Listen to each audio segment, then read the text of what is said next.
자 그렇다면은 과거지의 조건 4가지에 대해서 선생님이랑 같이 살펴볼게요. 자, PPT를 통해서 선생님과 한번 알아보도록 하겠습니다. 자, 이거는 쫄지마. 여러분 한국지리 책에 나온 겁니다. 한국지리 19쪽에 나온 이야기인데 한번 선생님과 같이 읽어볼게요. 먼저 밑에 글부터 같이 읽어보겠습니다.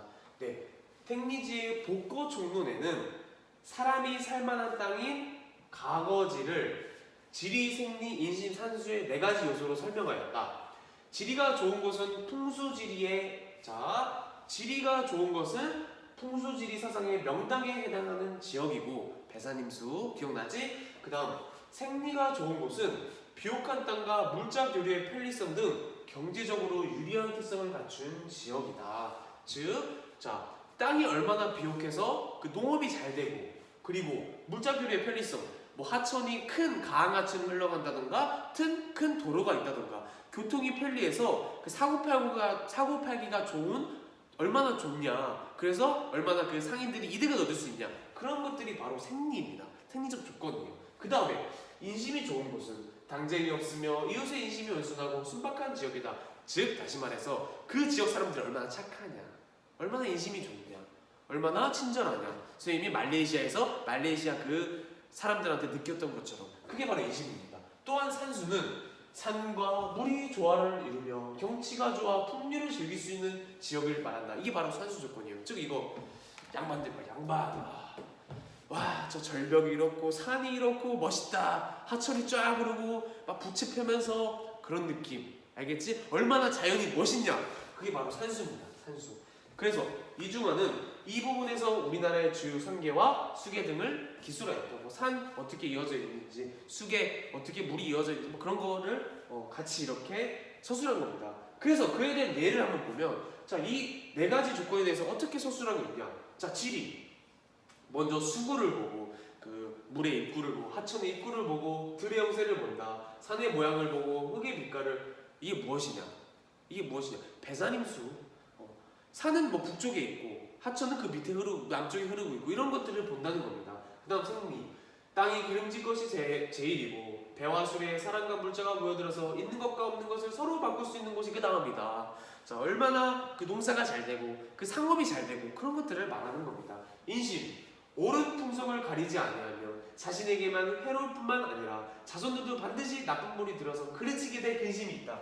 그러므로 살토를 정함에 있어서 그 지방의 풍성을 살피지 않을 수 없다. 즉 거기에 그 문화, 사람들의 문화, 인심, 그런 것들을 말하는 거예요. 얼마나 착하냐, 그런 거. 산수의 경치가 좋은 곳은 당연히 강원도 영동이 제일이다. 우리 영동지방, 우리 고성, 속초, 양양, 강릉, 동해, 삼척, 우리 대영동지방을 바로 교과서에 수록을 해놨네요.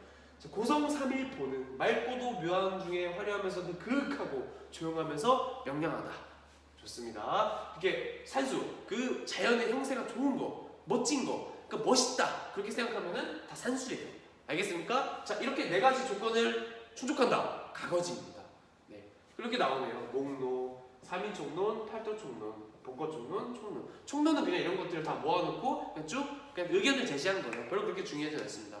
알겠습니다? 알겠습니까? 이게 바로 택리지의 그 구성, 택리지가 어떻게 구성되어 있냐, 그걸 보여준 겁니다. 한국지리체 19쪽에 있어요. 네, 좋습니다. 이렇게 택리지를 알아봤고,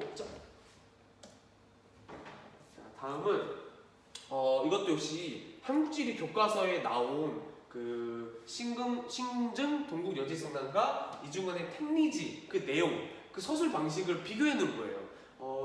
일단 선생님은 넘어갈 텐데 교과서를 보면서 한 번 더 신증 동국 관천지리지는 이렇게 서술하고 있구나, 택리지는 이렇게 서술하고 있구나, 한번 꼭 짚고 넘어갔으면 좋겠습니다. 한국지리 책에 있어요, 교과서. 다음. 이렇게까지 해서 택리지까지 해서 지리지까지 다 마쳤습니다. 우리 여러분은 고지도와 지리지를 지금 이제 다 배우게 된 겁니다. 그 작품들을, 소중한 그 작품들을 배우게 되었습니다. 따지고 보면은 여기서 우리가 배우는 국토 인식을 배우는 거잖아요. 우리 고지도에서 뭐가 들어갔습니까?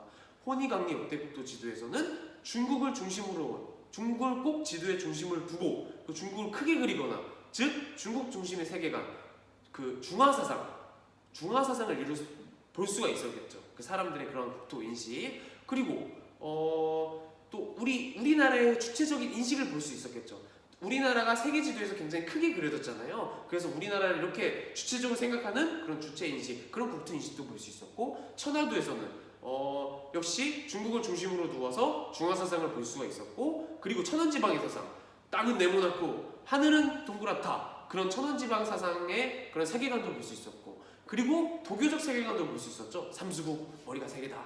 그리고 여인국, 여인들만 사는 국가, 그리고 거인국, 거인들만 사는 국가, 이렇게 등등등등 상상 속의 지역을 지명으로 두었죠. 그런 걸 다 도교적 세계관이 나타났다고 보았습니다. 그리고 조선 후기에 시작사상, 국토를 좀 더 과학적이고 실용적으로 보려는 그런 사상, 그런 시각사상도 담겨져 있었죠. 그리고 지리체제도 마찬가지예요. 이런 시각사상도 많이 담겨져 있었죠. 이렇게 우리는 이런 고문헌과 고지도를 통해서 그 당시 사람들의 국토인식을 살펴볼 수가 있었습니다. 네, 알겠습니까? 네, 좋아요. 자, 어떤 사례가 나오고 여기에 나온 국토인식 어떤 세계가 있냐, 그걸 알 수가 있어야 돼요. 그런 문제들을 많이 물어보거든요. 그래서 꼭 숙지했으면 좋겠습니다. 자, 그렇다면 근대 이후 국토 인식의 변화에 대해서 한번 살펴보도록 하겠습니다. 자, 16쪽에 5번 밑에 있어요. 네, 근대 이후 국토 인식의 변화. 여러분, 우리나라에서 근대라고 하면은 그냥 일제감정기부터라고 생각하면 됩니다. 편하게 구한말, 그냥 일제감정기라고부터 생각해. 그냥 아무튼 역사 좋아하는 애들한테 좀 불편하려나? 아무튼 그렇게 생각해. 자, 근대 이후 국토 인식의 변화에 대해서 같이 살펴볼게요. 같이 내용만 한번 볼게요. 자, 처음에 일제감정기의 왜곡된 국토 인식부터, 그 다음 산업화 시대의 국토 인식, 6.25 전쟁이 끝나고 1960년대부터 우리가 이제 본격적으로 정부가 주도해서 산업화를 시작했거든요. 그때 말하는 거예요. 그리고 생태지향적 국토 인식의 필요성, 이렇게 세 가지에 대해서 살펴보겠습니다. 여기는 어떻게 나오냐면은 어떤 사례가 나올 거예요. 어떤 글이 나올 거예요. 여기 한반도는 토끼의 형상을 갖춰서 매우 약한 나라이며 갯벌이 많아 너무 쓸모가 없다. 그래서 우리가 마땅히 다스려야 옳다. 이런 사례가 나오면은 일제감정기 때의 국토인식이겠죠. 그쵸? 그런 것들을 찾아낼 수가 있어야 됩니다. 반대로 일제감정기의 국토인식은 이런 거다. 또는 마구잡이로 나올 거야, 사례들이. 그래서 이 순서대로 맞추는 거. 그런 문제들이 많이 나와요. 그게 다일 거예요. 네, 좋습니다. 그럼 읽어볼게요. 자, 일제감정기에 왜곡된 국토 인식에 대해서 보겠습니다. 어떻게 우리 국토를 왜곡시켰냐? 즉, 우리나라의 그런 민족의식을 말살시키기 위해서 걔네들이 마음껏 왜곡시켜갖고 우리한테 퍼뜨렸겠죠. 니네 조선 이런 나라야, 이렇게 별로인 나라야, 그러니까 우리가 지배해야 돼, 우리 말 따라! 이런 식으로. 자, 읽어볼게요. 식민 지배를 정당화하려는 일제의 소극적, 부정적인 국토 인식이 강요되었습니다. 예를 들어서 갯벌이 많아 쓸모없는 땅. 갯벌은 굉장히 쓸모가 많은 땅입니다. 나중에 배울 거예요. 그다음 나약한 토끼 형상을 한 땅, 이렇게 인식을 바꿔버립니다. 원래 한반도는 호랑이의 형상을 가진 그런 형태를 가지고 있다. 그거보다 나약한 토끼를 형상에, 너네는 이렇게 토끼 형상을 띄었어, 너네는 되게 약한 나라야, 이런 식으로 그런 국토인식이 강요됐습니다. 여러분, 우리나라가 아무튼 우리나라가 이렇게 있잖아요. 근데 우리나라의 그 서남해안과 그리고 동해안, 서남해안은 그 해안선도 복잡하고 갯벌이 많잖아요. 그리고 동해안은 해안선이 단조로워서 갯벌이 많이 없다고 하잖아요. 근데 이 갯벌은 즉 이 조수간만의 차가 커야지 나타나는 지형이거든요. 근데 이 조수간만의 차는 크게 두 가지의 조건이 있어요. 재밌는 내용은 이런 되게 재밌는 조건이거든요. 누구도 생각하지 못했을 거야, 지금까지.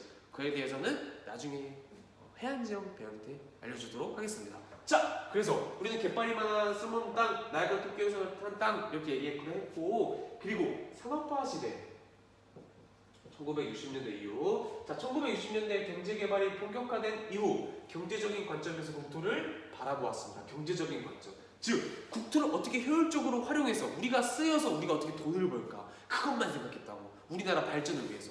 근데 어쩔 수 없었어. 전쟁 이후 우리나라는 어쨌든 발전해야 되죠. 먹고 살아야 되잖아. 그래서 이렇게 바라볼 수밖에 없었습니다. 자, 토끼 형상 이런 식으로 진짜 실제로 막 신문에 실어서 보냈어요. 아, 미안해요. 방금 안 보여줘서 한반도가 이렇게 있고 토끼 영상을 이렇게 띄고 있다 이런 식으로 잘못된 국토인식을 심어줬다는 거. 그리고 다시 넘어가서 자 산업시 시대, 산업화 시대. 자 그리고 그런 이제 국토를 효율적으로 개발해야겠다 그런 생각만 가지고 있으니까 간척사업. 네 간석지를 그 땜질해 가지고 그 땅으로 만드는 거 알죠? 이렇게 곳이 있고 많이 있죠. 그쵸? 그 여기를 막아. 여기에 그 갯벌이 생길 거 아니에요? 근데 이 곳과 곳 사이를 막아. 그리고 여기다 땅을 매립해. 이게 바로 간척지죠, 간척지. 네, 알죠? 다들 알죠? 이런 간척 사업. 그리고 댐, 고속국도. 박정희 대통령 때 경부고속도로가 최초로 뚫렸죠. 공업단지. 이때 주로 만들어진 게 바로 여기 수도권 공업단지랑 남동 임해 공업단지예요. 나중에 배울 겁니다. 자, 남쪽의 동쪽, 남동 임해. 남동 쪽에 있는 해안가 지역의 남동 임해 공업지역. 여기에 굉장히 많은 공업 단지들이 들어섰습니다. 나중에 자세하게 배울 거예요. 이런 건설들이 적극적으로 이루어졌다. 그리고 이에 따라서 국토의 잠재력이 높아지고 비약적인 경제 성장을 이루었어요. 한강의 이적, 대단한 나라다. 어떻게 이 단기간에 이렇게 많이 발전할 수 있냐? 그랬지만 환경 파괴 등의 문제가 발생했습니다. 환경이 굉장히 파괴되고 오염이 많이 됐죠. 이런 문제점이 생겼죠. 그래서 환경을 생각하는 발전을 해야 된다. 그래서 또 다르게 나타난 국토인식이 있습니다. 바로 생태지향적 국토인식의 필요성이 대두되었어요. 자, 생태지향적이라고 하면 쉽게 말해서 생태는 그냥 우리 인간 또는 생물 또는 이런 미생물들 아니 또는 뭐 이렇게 나무 뭐 이게 자연 그걸 더불어 사는 그 곳을 생태라고 하거든요. 그 더불어 사는 것을 지향한다. 즉 환경을 생각한다. 그런 환경을 생각하는 국토인식 바로 생태지향적 국토인식입니다. 알겠습니까? 자, 그래서 어떤 내용이 있냐? 생태지향적 국토인식, 국토를 개발의 대상으로 보는 것에서 벗어나 자연과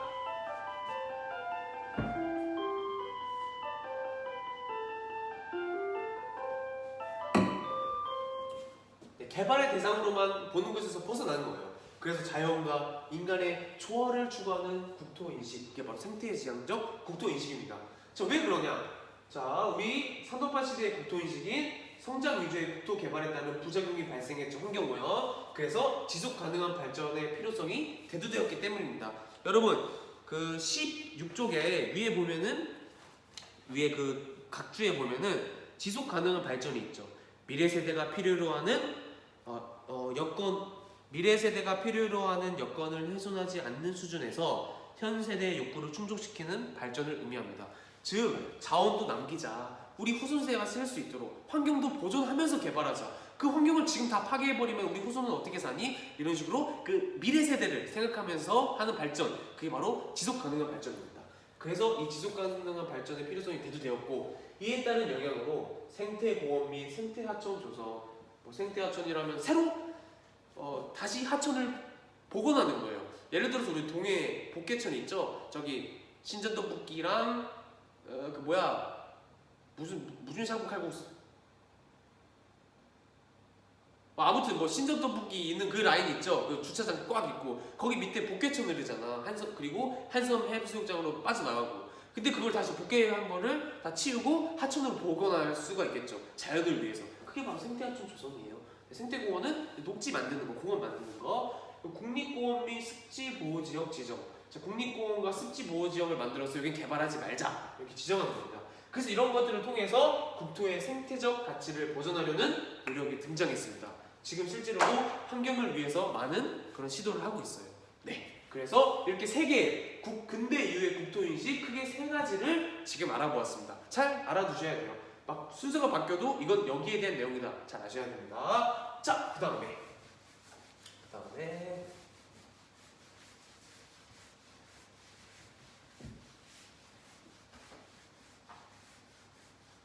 그 다음에 이제 17조 지리정보의 수집과 활용에 대해서 한번 알아보도록 하겠습니다.